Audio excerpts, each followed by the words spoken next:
Hello, everybody. I hope you're all doing very well. So, I thought I'd make myself a little quick supper here tonight. I thought I'd show you guys how I make one of my favorite pastas and one of the easiest pastas in the world, Cacio e Pepe.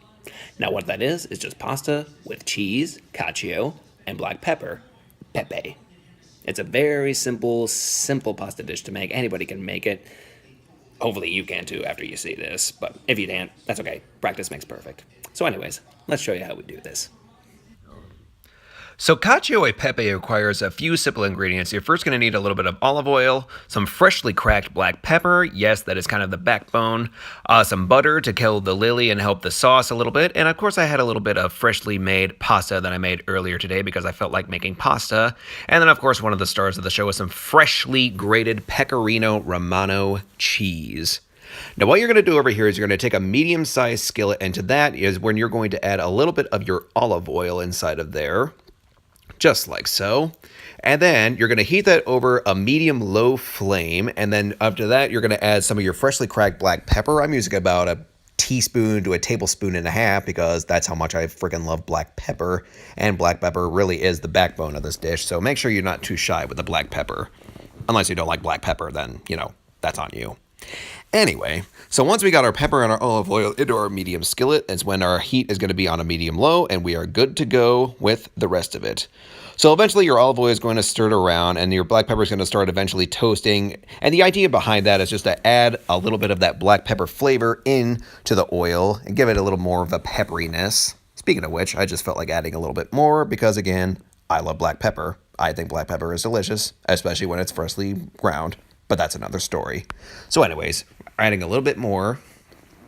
So, about cacio e pepe. This is actually the original, believe it or not, Alfredo sauce where we commonly use a lot of heavy cream and Parmesan, but this one you're just using an emulsification of the pasta water and that cheese with a little bit of butter and olive oil trying to help that sauce get a little bit creamy. So I'm going to show you again a little bit how that all works. So, by the way, you're going to have a large pot of salted water boiling right over there, and to that you are going to add that fresh pasta that we made. And if you're using fresh pasta, you got to remember that fresh pasta takes a lot faster to cook than your traditional store-bought dried pastas, because this is a freshly made thing, so it's only going to take maybe almost a minute to a minute and a half to cook. And then when you're cooking pasta, a good idea to keep it from clumping together is as soon as it hits that hot water, make sure that you're stirring it around. That avoids clumping. That'll agitate the starches inside of it because we are going to be using that starchy pasta water. And I'll explain that later in future videos as I'm making these. So give that a nice stir. And by the way, your water should be heavily seasoned with salt. That way you don't have to add a whole lot more salt to the dish. And since you're going to use that pasta water anyway, just use that pasta water to season your sauces no matter what. You win, right?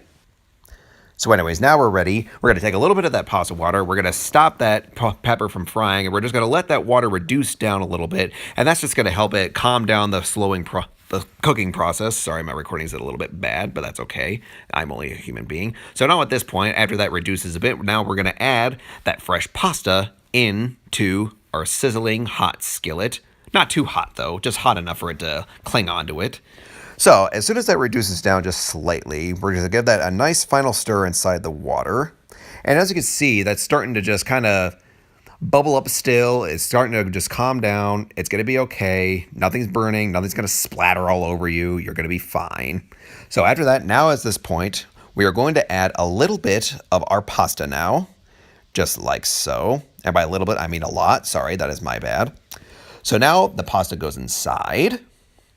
And then at this point is when we are going to add in just a little bit more. Starting to get used to this whole recording thing, so just bear with me on these next couple of videos. Again, I'm only a human being. I don't know everything there is to know about technology just yet. But here, I'm showing you how to make freaking delicious pasta. So you're welcome. Now at this point is when you're going to add a little bit of that butter back in. And then as soon as that butter goes in, that's when you want to stir that butter around constantly and shaking your pan constantly. And that's what's going to help that pasta water and the butter emulsify into a nice creamy sauce. It's also going to help that cheese melt a lot easier. That's something else I learned too, is that I realized that I just needed to get my pasta coated in that butter and olive oil mixture first and then add my cheese rather than the other way around. This way too, Ooh, the starches have a nice thing to cling onto. It's going to help that cheese melt way faster. You're going to see in a little bit how that worked. I was honestly blown away by it too myself, how much better that it worked. And we're just stirring it around, stirring it around. Your pasta's not going to tear. You can already start to see it start to get nice and creamy in there. Add a little bit more of that pasta that was left over in the pot.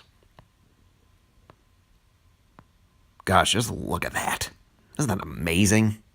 I just want to jump in and... Oh, I'm getting too excited about this, just even recording this video. But anyways, so now everything is there. We're tossing it around. And now at this point is when we're going to add just a touch more of the pasta water. That's going to help it just emulsify even more and help it be a creamy sauce. And to this point, we are going to add our freshly grated Pecorino Romano cheese. And that's just going to go right inside. And then we're going to stir the pan again. And that cheese, again, just look at that. It just instantly melts up. It forms a nice, creamy, consistent sauce. It's going to be nice and flowy. You're going to have no lumps. And you're just constantly stirring until all that cheese melts. And you can see at the bottom of the pan, nothing is burning, nothing's going all this and that. That is just a nice emulsification of your pasta water, the butter, the olive oil, and that Pecorino Romano. And all of that glorious black pepper, of course. And you can see it still flows nicely. It's nice and fun to toss around.